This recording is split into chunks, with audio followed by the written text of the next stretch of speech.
Well, hello, friends, and welcome to this episode of the Astrology University podcast. And today I'm really excited to have Kelly Surtees with us, one of our instructors at Astrology University. Hey, Kelly. Hey, Tony. So good to see you. And we don't have you on the podcast very often because you are the podcast queen. And you are... I'm a little bit of a chatterbox, yes. You're on, you have the Water Trio podcast. Do you want to just tell people a little bit about the Water Trio in case they want to check it out? Yeah, absolutely. The Water Trio Astrology podcast is every second week podcast that I do with two dear friends and colleagues. And one of us is a Cancer, one of us is a Scorpio, one of us is a Pisces, which is where we got the Water Trio name from. We've all been friends for, oh my gosh, a long time, more than 15 years, but we're also all practicing astrologers. So we get together and do sort of a 2-week overview of astrology every couple of weeks. Beautiful. And then people might also know you in podcast land from the Astrology podcast, where you do a monthly overview with Chris Brennan and Austin Kopic. You want to tell people a little bit about what the intention is for that monthly podcast? Yeah, that's a detailed monthly overview where we spend about an hour sort of dissecting all the different astrological events for the month ahead. And then we do have some conversation following the monthly forecast about topical events. So that podcast has been running for, oh my goodness, almost 4 years now. So it's a longer form podcast. Most of our episodes are between the 90-minute and 2-hour mark. And we've got such a dedicated following of people who are so patient and willing to go into things to the level of depth we do. So yeah, Chris, Austin and I have a great chat each month about all the happenings astro-wise. So that is the Astrology podcast, and you'll find both of the podcasts are on YouTube and wherever you listen to your favorite podcasts. Awesome. Thanks, Kelly. And we're here today to talk about COVID-19. I've been wanting to do more podcasts this last couple of weeks because, we do webinars at Astrology University, but I didn't really feel comfortable doing like a paid webinar on this topic. So I've been having lots of our instructors and other astrologers that I know come on the show and just have conversations about what's going on. Each of the astrologers at Astrology University has different skills and different perspectives. But you wrote this blog post that's getting a lot of traction and a lot of great feedback called Mars-Saturn and COVID-19. And you're of course bringing your own approach and insights to this topic. But one of the things you say in the first line of the blog post, you say, I'm not a mundane astrologer and I don't specialize in global astrology trends, but I do have some ideas about how the current planetary trends will describe the feelings and changes we're all dealing with. Just for folks who are not astrology experts, what do you mean when you say I'm not a mundane astrologer? Maybe you can explain what that means to them. Yeah, absolutely. So mundane astrology is the type of astrology that specializes on the astrology of global events. So mundane astrologers tend to look at the astrology of countries or royal dynasties, royal families, and also, the sort of global economic trends, if you like, would be something that mundane astrologers would look at. So what I was trying to do there was just acknowledge, I totally get that that's not my area of specialization. What I spend most of my time doing is working with individuals. So I have a lot of experience at understanding how astrological cycles show up in day-to-day life and daily experience. So I wanted to try and comment about what's going on astrologically at the moment and how that might feel or look day to day for each of us over this next little while with such intense developments that are happening. Yeah, definitely intense. And as we were chatting just before, there's a convergence of many things happening, and we've been astrologically, and we've been talking about this stuff for about a year. We did a whole summit on it a year ago just to get a look at this year. And but you go through some specific insights in your blog post. Can you maybe just walk through what some of your major points are there? Yeah, absolutely. What I wanted to do was take a look at this time frame now. So sort of February, March, April, May 2020.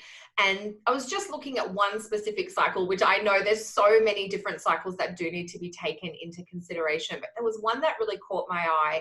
And this is something called a co-presence of Mars and Saturn. And co-presence is like a fancy word a phrase that just means Mars and Saturn in the same sign together. And Mars and Saturn are in the same sign together every 2 years for about 6 weeks at a time.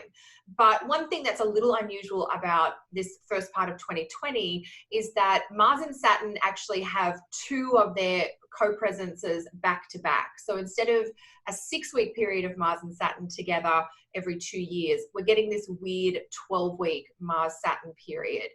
And that, I think, highlights this time frame from mid-February to mid-May, where there is more restriction, more worry, more fear, more limitation in general. And that sort of 12-week period has this kind of building in and then fading out. And the middle part of that period is the exact conjunction between Mars and Saturn. And Kelly, yeah. Oh, I'm sorry. No, go. Kelly, for our listeners, I'm going to try to pretend like I don't know any astrology. Totally, yeah. Get me to clarify. Guide you into some good questions for those folks. But when you say more restriction and more fear, are you saying that because that's part of Mars and Saturn being co-present in any sign, or do you think that's highlighted by being in Saturn-ruled signs? I think it's definitely highlighted by Saturn being in its own sign. So in traditional astrology, Saturn rules both Capricorn and Aquarius. So Saturn is much more Saturn-like in those signs. I think anytime Mars is with Saturn, there is a level of increased restriction or fear or worry. We're getting a really extreme fear-based version of that with Mars and Saturn together in Capricorn. Capricorn is probably Saturn's most cautious, worry, fearful type sign. You know, Capricorn is very worried about preservation and protection, and its way of preserving and protect is to hunker down, to be frugal, to delay current pleasures, you know, to put them off for the future, because we just don't know what might go wrong. And I think we are seeing a lot of that with those 2 signs or 2 planets together. Yeah. Definitely, and some positive responses in that regard in terms of people taking personal responsibility to keep others safe. And so even though it's not at our choosing in some ways, we're not doing this because we're excited to. But that's very much Saturn too, isn't it? That idea of responsibility and, you know, what you do affects other people. And I think, you know, with Mars being in a sign ruled by Saturn and also where Saturn happens to be, there really is this sense of like the Saturnian mindset or the Saturn tone is the dominating one. That and you know, if you think about Saturn, it's like a father figure or an older person just reminding you that your actions have consequences and it's not always about you. So there is that, you know, managing personal frustration as represented by Mars, because Saturn Mars can be a little bit of like thwarted will. You know, you don't get to do what you want, I don't get to do what I want, but we're doing something to help to preserve and protect not just ourselves, but the weaker members of society, essentially. Right, exactly. And not everybody is doing that. It turns out our governor here in Oregon she got really upset this weekend because our beaches were crowded and people were going out not respecting social distancing. A lot of people are here in Oregon. I mean, we have a hard time speeding in Oregon, so we tend to like follow the rules here as a culture in general. Yeah. But there are always outliers, and there are definitely a group of folks who, when you impose those kind of rules, will rebel against them, right? And certain cultures more than others. We were just talking about Australia, for instance. Yeah, it's very weird for me right now because I'm currently in Belgium in Europe, and we've been under quite intense lockdown protocols for about 12 days already. We're almost coming up to our 2-week mark. And for the most part, people got told what to do and they just started doing it. But yeah, in Australia, they're a little bit behind the spread of the disease in other parts of the world. And the government, both nationally and at the state level, is trying to say, you know, social distance, etc. And there was a photo of Bondi Beach last weekend that was just packed with people. And it's funny how leaders sometimes can manifest the planetary energies. Like, I'm not saying that the Prime Minister in Australia is necessarily doing a good job, but he did seem to really express the Saturnian energy of like, we asked you to be personally responsible and you weren't, so now we've closed the beaches, kind of thing. Yeah. Daddy is angry. And it's very much like that big daddy energy. It's very much like a parent talking to scolding a child. Which, when you think archetypally, Saturn is the planet associated with that father energy, right? Where it's sort of strict parenting, but often out of that desire to protect. All right. So you were talking about some dates in the article that at first confused some people. So maybe do you want to just tell us about what that date is, and then you adjusted the blog post a few days later to clarify what you meant. So maybe you can walk us through that. Yeah. So I identified the Mars-Saturn conjunction as like the low point or the bottom point in this longer 12-week cycle. And my reasoning for that is, that's the most intense for Mars. That is the most intense time for him, is that encounter with Saturn where he feels, the restriction and the rules and the regulation really delaying him or slowing him down. Mars is the part of us that wants to do things, that's proactive, that wants to act on instinct. And Saturn is sort of the psychological piece that says, have you done a plan? Have you thought about this? Do you know what your consequences are? So anytime Mars and Saturn come together, there's this juggle between doing things now versus having to wait for a better moment. And I think I had a couple of people clarify or question, does that mean that by early April things will be great again? And I was like, oh no, maybe I wasn't clear in the blog post that it's a fade in, fade out, in the same way that things didn't just get intense the day before the Mars-Saturn conjunction, they won't get instantly better the day after. And in fact, I did sort of try to identify that the Mars-Saturn conjunction on March 31st, it really has like a plus or minus of 7 days before and after, where we're essentially in the thickest part of that Mars-Saturn conjunction. And being in the thickest part is like being in the darkest part, being in a place of a lot of restriction or limitation, a lot of worry, a lot of fear for the future, if you like, and really being held in place, of having to sort of stay put or stay isolated.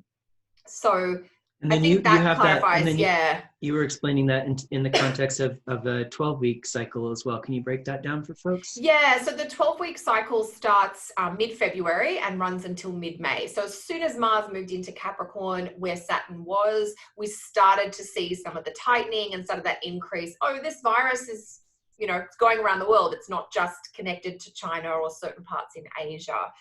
And so from that point in mid-February, we've seen spread and development. And then we're going to get to this late March period where Mars and Saturn change signs, but they do kind of hold hands a little bit as they change signs, or they stay together, and they continue moving through the same sign together until May 13. And that's when Mars leaves Aquarius and moves into Pisces. And at that point, for the first time in 12 weeks, Mars won't be ruled by Saturn or in a sign where he's existing in the same space with Saturn. So that was sort of the 12-week period. Yeah. And again, folks, that was May 13th when Mars moves into Pisces, in case you didn't miss that. And that peak date that Kelly was describing again was March 31st. And then I was going to ask you, Kelly, do you foresee a shift in energy? Saturn's already just changed signs and moved into Aquarius. As Mars moves into Aquarius too, what kind of energetic shift do you see? You still have Mars in a Saturn ruled sign. So, but it is a different sign, at least. It is a different sign, yeah. And Mars is very different in Aquarius. We have these technical gradings of the planets, and Mars in Capricorn gets an exaltation sort of term, which is really empowering for Mars. But Mars loses that when he comes into Aquarius. I wonder if that reduces some of the resistant to the rules elements that we're dealing with in various countries. But I also know that Mars coming into Aquarius, so I have a positive outcome that I'm hoping for, and I also have one that could be a little problematic that I'm being mindful about. And so the positive outcome, Mars coming into Aquarius with Saturn, is more effort goes into genuine overhaul of systems and structures, so that there is more of a focus on the fact that everybody should have that there are some basic human rights about access to healthcare, or a level of financial stability that might mean someone doesn't have to worry about their house or feeding their children in a situation like this. And I hope that we start to see the seeds of that. And what also makes me a little bit positive is that the Mars-Saturn combination, which will run from March 30 until May 13, is a precursor to a Jupiter-Saturn combination, which starts later in the year, about December 18, I think. And some of the problems and the weaknesses systemically and collectively that are highlighted now, basically late March all through April and first half of May, we are going to see solutions for that or supports as Jupiter steps in with Saturn later in the year. So that gives me hope, even if not in the immediate short term. The thing that I worry a little bit about is that Mars in an air sign can disturb the mind, and that can increase symptoms that might be associated with mental health concerns like worry, stress, or anxiety. And so one of the concerns that I want to not make people afraid of, but just highlight as something we all need to attend to, is that the longer we do spend in these social isolation situations, which are totally necessary for global health reasons, there are going to be some negative mental health consequences that we all need to try to work with as best we can. Humans are social creatures. They do well when they interact with other humans. Even introverts like you and me, Tony, who spend most of our time, at home working alone, we do still benefit from that dinner out with friends or catching up for someone with a walk in the park. And even though it might normally only be a few hours a week, it does make a big difference. And so finding ways to have those moments of connection, even if you have to do it over video call or FaceTime. We did that, just this past weekend, we spent an hour chatting to my parents, and then we did this weird three-way phone call with our friends back in Canada, and we had 3 couples on the WhatsApp video call, and it was fantastic just to have that kind of camaraderie. And even if you're all bitching and moaning about whatever you're frustrated about, you've got that sense of not being alone. So there's a few different things I think with Mars coming into Aquarius that we'll need to be mindful of. Right. Okay, so I'd like to hear you talk a little bit about more about Mars moving into Pisces. But before we go there, there's a little bit more to flesh out about this current moment. And one of the things that not as many people are talking about, in part because there are more dramatic things happening astrologically, but during this whole moment that we're in right now, what is today, March 23rd? Yes. Mercury is in Pisces. We just came out of a kind of a very confusing Mercury in Pisces retrograde cycle that, some interesting things to say about that, including the shift in the Bernie Sanders campaign that was pretty dramatic. But Mercury is back in Pisces now, and we still have Mercury in Pisces through April 11th. And there's, Mercury has to do with information and communication. And you might have noticed that even at the government level and at the news level, the news is changing daily, and the information, the story is changing daily. And there's a lot of confusion around information. There's a lot of confusion around, Mercury has to do with connecting this person to that person, and just distributing or dispersing information. And at that level, things are just breaking down and not operating quite as smoothly as they could be. And in addition to that, the internet is always full of misinformation and confusing information, but it's kind of confusing to get the right statistics, the right numbers, and we can't even get the right numbers because we don't have mass testing yet. We're really in this Mercury and Pisces soup that's coloring our whole experience. Do you want to say more about that? Sure.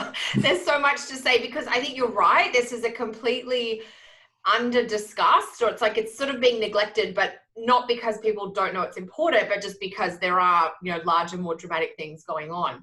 So the Mercury retrograde period, Mercury was retrograde moving backwards from about mid-February to early March. But there's always this shadow period that's before the retrograde starts and after. And if we look at that Mercury shadow period, and Mercury's he's off his game the whole time he's in the shadow period.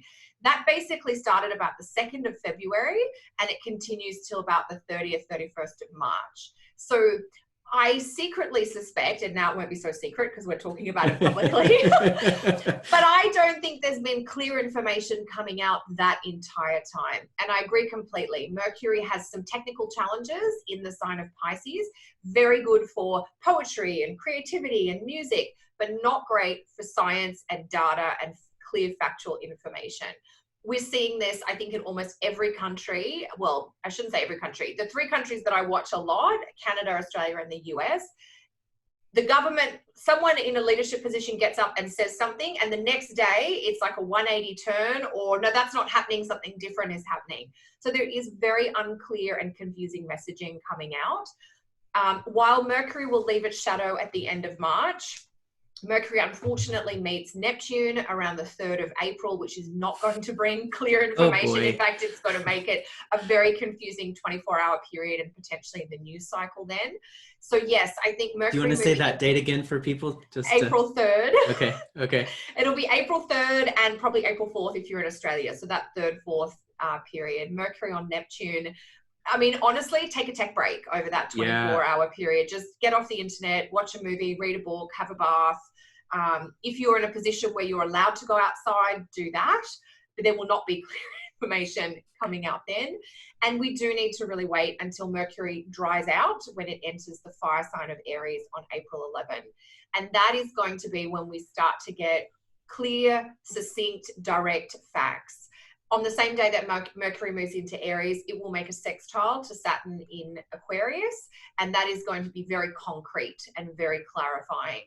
So unfortunately, we're all in this Pisces soupy puddle together, and we're trusting our instincts. You know, parts of the US and parts of Australia, people are just being told, if you want to take your children out of school, do that, but we're not making a decision about closing the schools, even though we've already told you have to social distance. So there is not a lot of logic or rational clarity, if you like, coming from leaders. And I do think, unfortunately, Mercury in Pisces has to bear some of the responsibility for that. Yeah, one of my hopes with Saturn moving into Aquarius, and I just saw a headline that kind of backed this up a little bit in the New York Times, but and then as Mars joins in Aquarius, is that we start listening to the scientists a little bit more, yes. And that not only are we listening to them more, but they start to have more data, and it makes me think. I wonder if we've got testing problems really bad in the United States. We just don't have enough testing kits, and we don't have access to them. The ones we have access to, since they're a limited supply, are just going to worst case scenario kind of situations. But there are testing problems in other countries as well, and sometimes it has to do with access to the test, and sometimes it has to do with different approaches from the government about who should be tested and how many and all that. And in the conditions where we have socialized medicine, those decisions are made in a slightly different way. So lots and lots of different approaches and responses, but it makes me wonder if we'll get more access to some good data so that scientists can give us some good advice. And then maybe Mercury being in Aries will help some of that move forward more quickly as well, right? And that's after Absolutely. April 11th. Yeah, I mean, I even saw a post come out of the Australian sort of milieu recently where they were sort of taking aim at the phrase social distancing because it's a new term. People don't really know what it means. And there was sort of one of those memes that said social distancing, like it's unclear. What does it actually mean? Who's meant to do it? And there was something about, they changed the phrase, and of course I'm having a Mercury in Pisces moment because I can't remember the exact wordage, but it was more specific, like keep your distance of 2 meters, don't leave your house unless to get groceries, or only go to the grocery store once a week. It was much more succinct and clear, and I think that type of change is what we'll see. I think you've made a really good point, Tony, too, about the lack of messaging is partly because of the lack of data, which is sort of par for the course in the early stages of a pandemic. It takes a while to get data. The testing is a huge thing. And so I really think Mercury coming into Aries is going to help that. If nothing else, it'll help things speed along at a faster pace. It's very clear. Mercury in Aries is directed to the point. He's much more succinct. Mercury in Pisces can be a bit waffly, a bit long-winded, which can also lose people. Yeah, it definitely has the potential to be less confusing. What's the expression? What you see is what you get with Aries. Yeah. Yes. I like that. And then just to wrap things up, maybe you can just elaborate a little bit more about Mars shifting into Pisces. So we'll have this period with Saturn and Mars in Aquarius while Mercury is in Aries. So it looks like after April 11th, we start to get a bit of movement and a different kind of energetic in this whole situation. but then Mars moves into Pisces May 13th. So at that point, Mars isn't co-present with Saturn anymore, but it's in Pisces. So then we're back in Pisces land again. What do you think about that? So I think a few things. Different planets handle the energy of a sign differently, and Mars is not as adversely affected in Pisces as Mercury is, and we don't rely on Mars for information and communication, which is so critical right now. Mars being in Pisces will be, ruled by Jupiter, which in the best case scenario, there is a freedom of movement or a more optimistic mindset that comes through. The concern I have is that while Mars in Pisces does not deal with the extreme restriction, fear, or worry that Mars in the Saturn ruled signs does, Mars does have to deal with Neptune when it's in Pisces. And so, there is some loose boundaries with Neptune, and I'm just not sure whether this is going to bring us the best case or whether there will be some confusion, if you like, there. I know that Mars in Pisces, the fact that it's a little hard to describe is very appropriate for a planet in Pisces, but it does have more of a freedom or a flowy kind of room to move tone than Mars in the Saturn ruled sign does. A part of me wonders about spending, getting a little bit of an upturn then. Right now people are sequestered in their homes. There's different varying access around delivery options, and international mail is being impaired and interrupted in places. I wonder if we do get a little bit more of that global infrastructure back, or whether people are spending a bit more money at that point, which leads me to think they have places to spend it, or there is a little bit of a loosening of the tight hold that's going on now. Well, thanks for that, Kelly. And thanks for taking time out of your schedule to chat with us today. And if you like what Kelly did, Kelly does a really wonderful, in addition to the podcast, she has a wonderful monthly subscription where she goes into great detail all herself. So it's the Kelly Show basically every month. And she puts together 5 videos for folks. She does a month overview video, and then she does a video for each week where she talks about all of the cycles coming up for that week. So if you liked Kelly's approach today, head over to her website at kellysastrology.com. That's kellysastrology.com, and look for this information about her monthly subscription. And you can email her help team if you have any questions about that. They'd be happy to help you out. But I highly recommend it. I refer friends to it all the time, and they love it. So it's one of my favorite monthly look at the month ahead kind of astrology subscriptions out there. So Kelly's really great at what she does, as you just heard. So thanks for joining us. Thank you so much, Tony. That's very kind. You're very welcome, and it's a pleasure as always. And anything else you have coming up that you want to tell folks about, Kelly? I do have my next online course starting April 13, where we're doing a deep dive on the 10 planets. Plus, I have a webinar coming up for Astrology University on the 8th and 12th houses, so diving into the darkness. Oh yeah, tell us a little bit about that one. Yeah, so that's coming up on April 4th. And one thing I've noticed with teaching over the years is that it's really hard for students and even fairly intermediate or advanced practitioners to get a good handle on the 8th and 12th houses in the chart. Why are they associated with the topics they are? Are they really as doomy and gloomy as they appear to be? And I've seen over the years in client consults, I've observed a lot about how they really operate and the productive things you can do with planets that might be placed in the 8th or 12th houses, in addition to working with the rulers of the 8th or 12th houses. So we're going to sort of do a deep dive on some of the technique around how to handle and interpret the 8th and 12th houses, but also get an understanding about where their meanings originated from. Hopefully I'm trying to bring people into something that looks really dark, but has a lot of potential. So I'm really excited about that webinar. I bet you anything we need to do a part 2 on that. I'm already hearing it. Like I'm thinking, how are you going to do all that in 90 minutes? We're going to have to do part 2 because people are going to love that. I mean, people love talking about the 8th and 12th house, like you said, because they find them confusing, maybe especially the 12th. 8th house, they find very intriguing. And there's a lot to say, and there's so much. Yeah, there is so much to say. You're right. And we're talking about all the fear in this time because of the Saturn, Pluto, Mars, Capricorn, Jupiter, all the Capricorn planets. Yeah. But fear is definitely in the air right now, but people get afraid of the 8th and 12th houses. So, yeah, but it's also because I think they are a little bit nebulous. But once you get into them, these two houses in the chart, what I've observed, they have this very kind of mundane, regular manifestation. Like you can do the eighth house here with these topics, but if you really want to get into the eighth house, this is the material that you want to go work with. And I've seen that quite clearly with the 8th and 12th houses. So it's always fun to show people, you can see on the surface of these places, but there's also a really soulful, rich place you can go if you decide. Nice.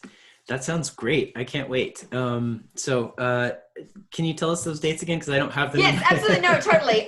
So the 8th and 12th house webinar is broadcasting live at 9 a.m. Pacific on Saturday, April 4. If you can't join us at that time, still sign up before. Make sure you take advantage of the early bird rate. You will get access to the video replay, which includes the slides and everything that's covered. You'll get that if you can't make the live recording. And the 4-part training on the 10 planets in astrology is going to be a live class starting Monday, April 13.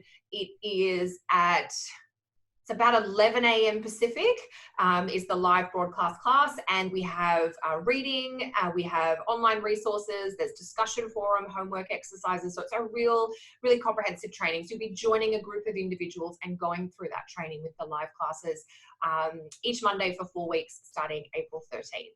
And that course is the first of a 3-part series that if you want to learn a little bit more, do a deeper dive with how Kelly puts together a chart reading or a chart interpretation, this is a chart interpretation series. So it's the first course in a 3-part series. If you've done one of the other courses and you missed one of them, this is a time to jump in and pick up on the one that you missed. But she starts with the planets, and then there will be a couple more courses as we move through the year to round out the series. So definitely worth checking out because Kelly is great at what she does. She's a great consulting astrologer. She's booked out in advance for a reason. so definitely tune in. Thank you. Yeah, of course. And it was a pleasure, Kelly. And thanks so much for joining us on the show. And we'll see you again really soon. Thanks, everyone.